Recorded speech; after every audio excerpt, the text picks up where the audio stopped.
श्री कुंभन दास जी, कल चर्चा हो रही थी, रात्रि में पद कुछ तैयार कर रहे थे तो एक कथा याद आई कि श्री कुंभन दास जी इतना सुंदर गाते थे, इतना बढ़िया गाते थे, राजा उनके पीछे पड़े रहते थे। अकबर पीछे पड़ा रहा, एक बार राजस्थान का एक राजा मान सिंह उनके पीछे पड़ गया और नित्य ही कुंभन दास जी के पास पहुंच जावे।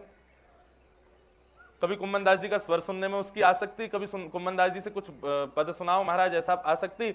और कुंभन दास जी यदि स्वच्छंद भाव से नहीं भी सुनाते थे तो कुंभन दास जी जब अपना रियाज कर रहे होते थे तो छुप करके सुनता था कि कहीं स्वर सुनने को मिले कुंभन दास जी का।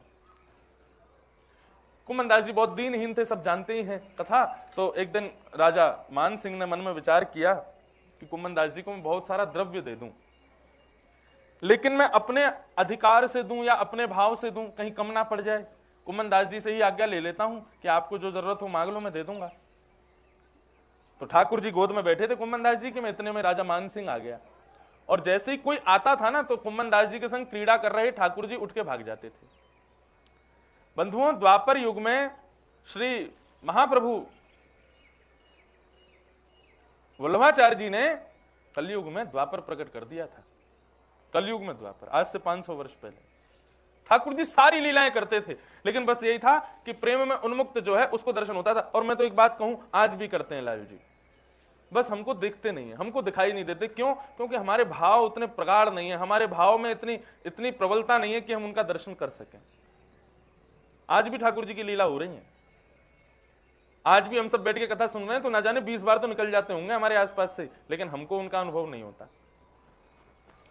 तो कुंभन दास जी की गोद में ठाकुर जी बैठे थे और कुछ चर्चा कर रहे थे, इतने में ही राजा मान सिंह आ गया। तो मान सिंह के आते ही ठाकुर जी वहां से अंतर्ध्यान हो गए और कुंभन दास जी को इतना कष्ट हुआ कि ठाकुर जी चले गए। मान सिंह बैठा रहा सामने, लेकिन कुंभन दास जी बस मन में विचार करते रहे, कहां चले गए नाथ, कछु तो कह रहे जन कहां चले गए नाथ, इसी प्रकार का भाव रखने लगे। राजा मान सिंह सामने बैठा था, उसने कहा महाराज आप मेरे कहने से कभी कुछ सुनाते नहीं, कुछ गाते नहीं, ठीक है आपकी रुचि में, उस रुचि में बीच में कोई दखलंदाजी नहीं देना चाहता, लेकिन मैं आपसे प्रार्थना करना चाहता हूं।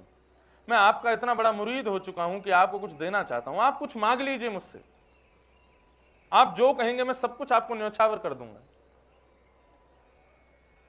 कुंभन दास जी के नेत्र सजल हो गए। राजा मान सिंह बोला आप रुदन क्यों कर रहे हो? बोले क्योंकि तेरे आवे से पहले मुझको एक बहुत सुंदर वस्तु प्राप्त भई, लेकिन तेरे आवे के बाद वो चली गई। या हमारे मैं तो यही मांगना चाहूं कि तू फिर से उठ के चलो जाए यहां से। क्यों? तेरे जाती वो वस्तु फिर मिल जाएगी, देना हो तो यही दे दे, तू चलो जाए यहां से। राजा मान सिंह उठ करके जैसे ही चले गए, जैसे ही मान सिंह गए ठाकुर जी फिर प्रकट हो गए। ठाकुर जी बोले कहां गए हो कुंभना, कहां कर रहे हो? कुंभन दास जी बोले मेरी छोड़ो, तुम बताओ कहां चले गए? बोले तेरे मेरे भाव के बीच में, तेरी मेरी सखत्व के बीच में कोई और आवे तो मुंह को फिर सुख ना लगे, हमारे में चलो गए हो। कौन आयो? अरे बोले कहीं को राजा आयो मान सिंह, और आके मुझसे कह रहो कछु आपको देना चाहूं, आप ले लो मुझसे, मैं आपको कछु प्रदान करना चाहूं। तो ठाकुर जी बोले तेने कछु लियो नहीं?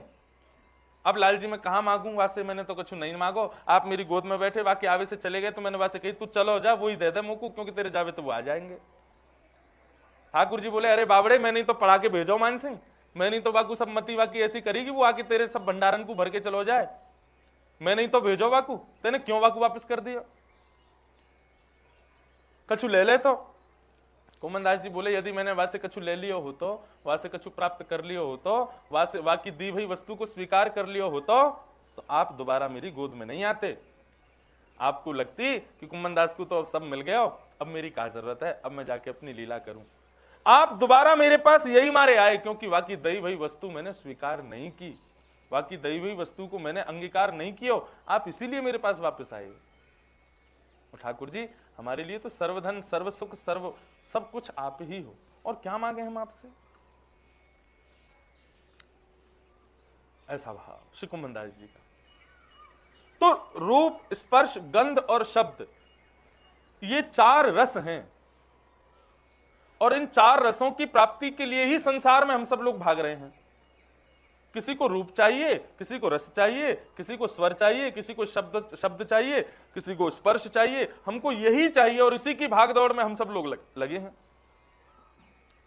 लेकिन ठाकुर जी के सखत्व सखा के लिए यह भाव हो कि उसके लिए ये 4 रस के रूप में ठाकुर जी विराजे, और एकमात्र हमारे लाल जी हैं जिनके 4 रस विद्यमान हैं।